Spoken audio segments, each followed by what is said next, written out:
सरकार ने उच्च न्यायालय के सामने कहा है कि हम नगर निकायों का चुनाव 4 महीना के भीतर करा लेंगे। ये 4 महीना की अवधि 16 मई को पूरा हो रही है। 16 मई के पहले 1 महीना घोषणा होगी, उसके पहले तो चुनाव हो पाएगा। उस समय जो रफ्तार दिखाई पड़ रही है सरकार की, ट्रिपल टेस्ट संभव नहीं हो पाएगा तब तक। तो क्या सरकार उच्च न्यायालय का निर्णय मानकर बिना ट्रिपल टेस्ट के भी चुनाव कराएगी, या ट्रिपल टेस्ट कराकर ही चुनाव कराना है तो उच्च न्यायालय से और समय मांगेगी, समय सीमा बढ़ाने की मांग करेगी? सरकार यही बता देती है। मान्य मान्यवर सम्मानित सदस्य के द्वारा आप जवाब देंगे कि आपका? ठीक है, कोई बात नहीं। माननीय अध्यक्ष महोदय, माननीय सदस्य चाह रहे हैं कि ट्रिपल टेस्ट 16 मई से पूर्व करा पाएगी कि नहीं सरकार। क्योंकि वरिष्ठ सदस्य को मैं ये बताना चाहता हूं कि ये अवमानना का मामला हुआ, इसलिए कोर्ट ने एफिडेविट करके 16 मई तक का समय लिया, 4 माह, और 21 जिलों का सर्वेक्षण का काम पूर्ण हो चुका है, जिसका प्रतिवेदन भी प्राप्त है और कुछ जिलों का बाकी है।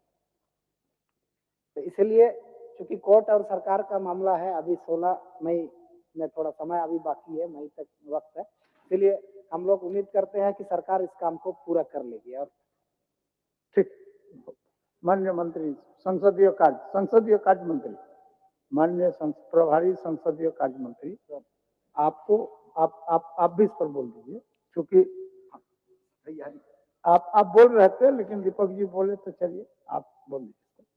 नहीं, माननीय सदस्य ने जो आशंका व्यक्त की कि काम बहुत धीमी गति से चल रहा है, उसी पर मैं माननीय सदस्य को अवगत कराना चाहूंगा सदन के माध्यम से कि 24 में से 21 जिलों में हम लोगों ने ट्रिपल टेस्ट सर्वेक्षण का कार्य पूरा कर लिया। 3 जिलों का काम अपेक्षित है और ये बात बिल्कुल सही है कि 16 अप्रैल को माननीय उच्च न्यायालय के द्वारा दी गई अवधि की समाप्ति है। 16 हाँ, तो मैं सिर्फ एक बात कहना चाहता हूं कि माननीय सदस्य ने जो कहा, सरकार कृत संकल्पित है कि ओबीसी को उसका आरक्षण मिले और सरकार न्यायाधीशों का सम्मान भी करती है। यदि ऑनरेबल हाई कोर्ट का कोई न्यायाधीश आता है तो भी सरकार ऑनरेबल हाई कोर्ट से यह गुहार लगाएगी कि चूंकि ओबीसी के वर्गों के राजनीतिक प्रतिनिधित्व का मामला है, तो निश्चित रूप से कुछ समयावधि हमें देते हुए ट्रिपल टेस्ट करा के ओबीसी आरक्षण के उपरांत ही नगर निकाय के चुनाव कराने का आदेश दिया जाए।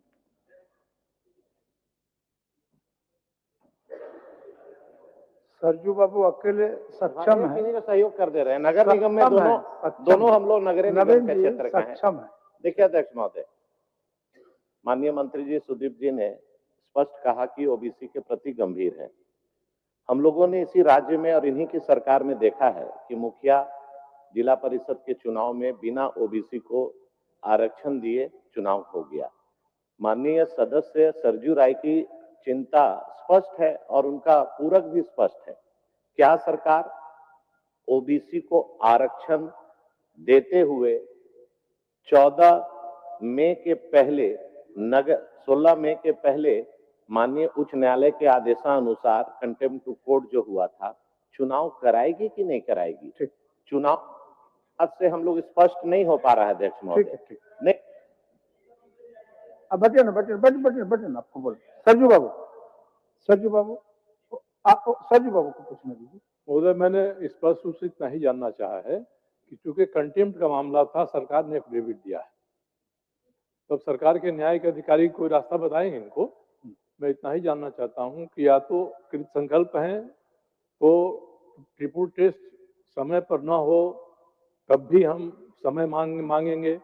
वैसी हालत में कंटेम्प्ट ऑफ कोर्ट में आपका क्या निर्णय हुआ, कोर्ट मानता है कि नहीं मानता है? और सुप्रीम कोर्ट का भी निर्णय है कि अगर ट्रिपल टेस्ट कराने में देर है तब भी आप चुनाव करा सकते हैं, जैसे पंचायतों का चुनाव हुआ। तो इसी मामले में सरकार स्थिति सदन को स्पष्ट कर दे कि ये स्थिति उत्पन्न होती है कि कंटेम्प्ट ऑफ कोर्ट में आपको फिर से जाना पड़ता है न्यायालय के सामने। 4 महीना का समय सरकार ने ही लिया है एफिडेविट देकर, तब सरकार को ऐसी स्थिति का सामना न करना पड़े न्यायालय के सामने जिससे साख इनकी कमजोर हो। वैसी हालत में सरकार के पास दो विकल्प है, दोनों विकल्प में से कौन सा विकल्प सरकार चुनती है, मेरा यही सवाल है। माननीय मंत्री महोदय, माननीय सरयू राय जी के प्रश्न से पहले नवीन जी का भी प्रश्न आया था, उस पर भी दो शब्द बोल देना जरूरी है। परिस्थितिजन्य विषयों के चलते इस राज्य में मुखिया का चुनाव बगैर ओबीसी आरक्षण के देखा है। सामान्य तौर पर कहने के लिए बड़ा आसान होता है मान्यवर कि सरकार ने चुनाव करवा दिया। परिस्थितियां जब अनुरूप नहीं हो और चुनाव न हो तो केंद्र सरकार ग्रांट रोकती है। मुखिया के चुनाव के समय भी, ग्राम पंचायत के त्रिस्तरीय चुनाव के समय भी यही परिस्थितियां थी। आज नगर निकाय के समय में भी यही परिस्थितियां हैं कि सरकार ने फाइनेंस कमीशन का बड़ा पैसा रोक रखा है। और मैं एक बात और स्पष्ट कहना चाहता हूं कि आज पिछड़ों के आरक्षण पर नवीन जी जो चिंता व्यक्त कर रहे हैं, मैं बड़े स्पष्ट शब्दों में यह कहता हूं कि भारतीय जनता पार्टी के शासन में 27% आरक्षण को घटाकर 14% करने का अपराध कर्म अगर किसी ने किया है तो उस पार्टी के भागीदार नवीन जी हैं। माननीय नेता प्रतिपक्ष बाबूलाल जी उस दिन यह कह रहे थे, मुझको आरक्षण की सीमा समझा रहे थे कि जब एससी और एसटी के आरक्षण के बाद बची हुई आरक्षण की सीमा में पिछड़ों को समायोजित किया गया, तो मैं उनको यह याद दिलाना चाहता था, लेकिन आसन का निर्देश नहीं था। आज संयोग से वो नहीं है, लेकिन मैं ऑन रिकॉर्ड सदन में यह बात कह रहा हूं कि तमिलनाडु 69% आरक्षण अपने लोगों को देता है और उस आरक्षण को शेड्यूल 9 में ले जाकर संरक्षित किया गया है। यदि मंशा साफ होती कि पिछड़ों का आरक्षण मिले तो भारतीय जनता पार्टी नीति सरकार जो 27 को 14 नहीं करती, 14 को 27 करके 9 शेड्यूल में जाकर पिछड़े के अधिकारों को संरक्षित करती। अब माननीय सरयू राय जी के प्रश्न पर मैं आता हूं। मान्यवर, मैंने माननीय सरयू राय जी के प्रश्न पर मैं आता हूं। मान्यवर, उन्होंने दो स्पष्ट चीजें पूछी। उन्होंने पूछी कि कंटेम्प्ट पर सरकार का रुख क्या होगा।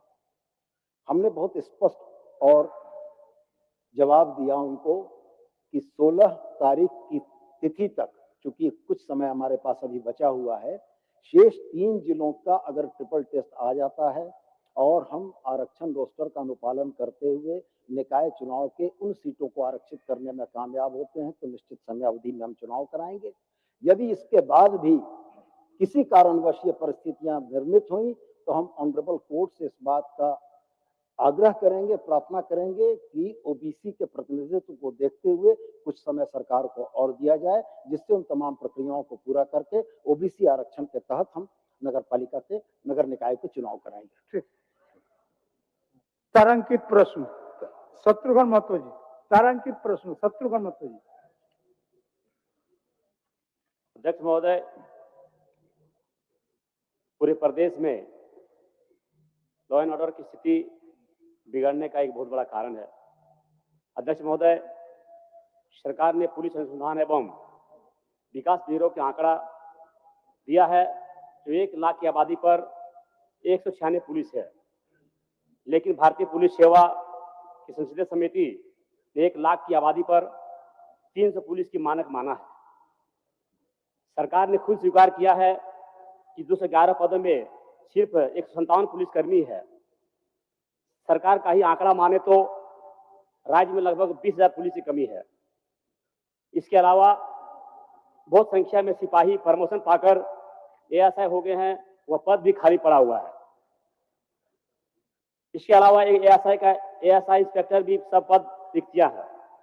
सरकार ने जो 4919 पद पर बहाली की बात कही है वह सिर्फ और सिर्फ कागज पर ही है। अध्यक्ष महोदय, सरकार बताए कि खाली पदों को कब तक भरेगी। पुलिस को 18 से 20 घंटा ड्यूटी करना पड़ता है, उनका दर्द सुनने वाला कौन है।